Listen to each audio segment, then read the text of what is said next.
आप जो अपनी मोबाइल स्क्रीन पर तस्वीरें देख रहे हैं, ये तस्वीरें बाड़मेर ज़िला मुख्यालय के मेडिकल कॉलेज के मोर्चरी की तस्वीरें हैं, जहां पर कल रात को जिस तरीके से बाड़मेर शहर के पास ही गेहूं रोड एक शव मिला था, जो कि 3 दिन पहले से ही लापता कोतवाली थाने में किशन लाल नाम के एक शख्स का शव मिला था।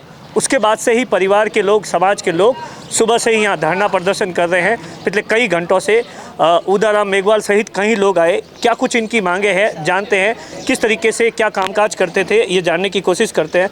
अच्छा सर, क्या नाम है आपका? जगदीश सोलंकी। अच्छा जगदीश जी, क्या हुआ था और जिस शख्स के बारे में आप यहाँ पर बैठे हैं, वो शख्स क्या कामकाज करता था, क्या कुछ?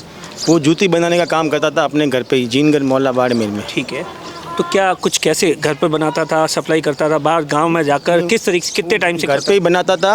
और जो गांव वाले आते थे ऑर्डर लेता था, कभी कभी गांव में जाके उनको देता था। ठीक है, उसी दिन मतलब कोई जूती बूती देने किसी चक्कर में उस गांव उस साइड में जाता था। क्या अधिकतर उसके ग्राहक लूणू गेहूँ गुडी सर उसी साइड के थे। हाँ हाँ। अच्छा हाँ। उसके बाद में किस तरीके से घर से लापता हो गए, या उसके बाद में क्या कुछ परिवार के लोगों ने कहा, क्या कुछ कहानी? ये सवेरे 7-8 बजे के बाद 22 तारीख को सवेरे, उसके बाद नज़र नहीं आए। और फिर कोई 9 बजे के पास कोई वहाँ से गोपाल गौशाला के पास से कोई रबारी भूराराम करके था, उन्होंने घर पे मैसेज दिया कि वो वहाँ पे बैठे हैं। तब घर वाले उनको ढूंढने गए तो वहाँ पे मिले नहीं। उसके बाद से उनको एक आध लोगों ने कहीं और देखा है, और उसके बाद से उनका कोई पता नहीं पड़ा। ठीक है, उसके बाद में क्या परिवार के लोगों ने गुमशुदगी वगैरह क्या दर्ज करा? हाँ, गुमशुदगी की रिपोर्ट दर्ज कराई थी। हाँ, तो फिर आप लोगों ने पता भी किया होगा इधर उधर आसपास के इलाकों 3 दिन से कंटिन्यू पता करें हम। अच्छा। सभी इलाके ढूंढे। इस इलाके में 20 बार जाके, मगर कहीं उनका कोई पता नहीं पड़ा। अच्छा, फिर किस तरीके से आप लोगों को इन्फॉर्मेशन मिली? फिर गांव के कुछ लोगों से वाया न्यूज़ मिली थी। हाँ, कभी खाई में कोई लाश पड़ी है, वहाँ पे कुछ बच्चों ने देखी थी, तो उन्होंने अपने परिजनों को बताया। फिर वहाँ से वाया न्यूज़ मिली, फिर परिजन ही पहुँचे और पुलिस को बुलाया, और पुलिस ने मौके वारदात पे लाश बरामद की। प्रथम दृष्टया ऐसा लगता है कि किसी ने उनको मार के खाई में डाल दिया। अब हम वो एससी का कैंडिडेट था, हम ये चाहते हैं कि 302 में एससी के तहत मुकदमा दर्ज हो, मगर प्रशासन कहते हैं कि एससी में मुकदमा दर्ज नहीं करेंगे। कोई 302 में मर्डर का करे, मगर एससी की धारा नहीं लगा रहे। वो ये डिप्टी साहब यूँ कह रहे हैं कि भाई आपने इसमें एससी का प्रावधान, एससी लिखा नहीं। अब जब जाति जीन करे मोची जम जात एससी है, तो एससी तो है ही ना। अब प्रशासन पुलिस सामने हम पे दबाव डाल रहे हैं कि हमने तो 310 दे कर दिया। हम चाहते हैं कि अब हम एसपी साहब से और कलेक्टर साहब से मिलने वाले हैं थोड़ी देर बाद, कि हमको न्याय दिलाया जाए और मुआवजा दिया जाए। गरीब परिवार है, उसके पीछे कमाने वाले छोटे छोटे बच्चे हैं नहीं कोई।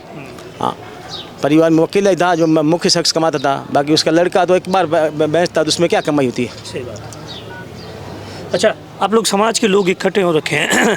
पहले तो ये बताइए कि किस हाल में बॉडी मिली, जहाँ पर मिली उसके आसपास क्या इलाका है? जहाँ बॉडी मिली है उस आसपास का इलाका झाड़िया वाला इलाका है, और उसके पास में खाइए हैं जहाँ ये अकेला जा ही नहीं सकता है। अच्छा। हाँ, इसको किसी ने मर्डर करके ही फेंका है। अच्छा। ये निश्चित है। अच्छा, बॉडी पे कोई निशान वगैरह है? बॉडी पे इसके गुप्तांगों पे निशान है। हाँ। और भी जगह जगह कई घाव है, चेहरे पूरा क्षतिग्रस्त है।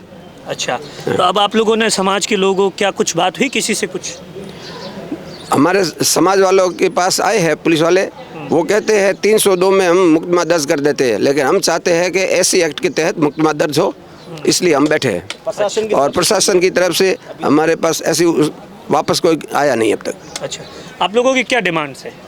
यही चाहते हैं कि हमें न्याय मिले, और अज्ञात के खिलाफ रिपोर्ट हम दर्ज करवा रहे हैं। उसमें कानूनी कार्रवाई हो।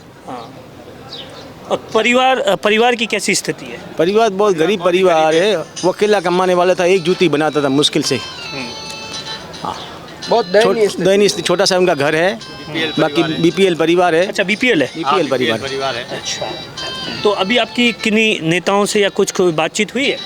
हाँ, लक्ष्मण वडेरा वगैरह आए थे इधर। हाँ हाँ। अच्छा, बाकी कोई विधायक वगैरह नहीं आया हमारे पास अभी तक। अच्छा, कोई विधायक वगैरह नहीं है? हाँ, नहीं, विधायक वगैरह नहीं है, न कोई सभापति आया, शहर का कोई जिम्मेदार व्यक्ति आया।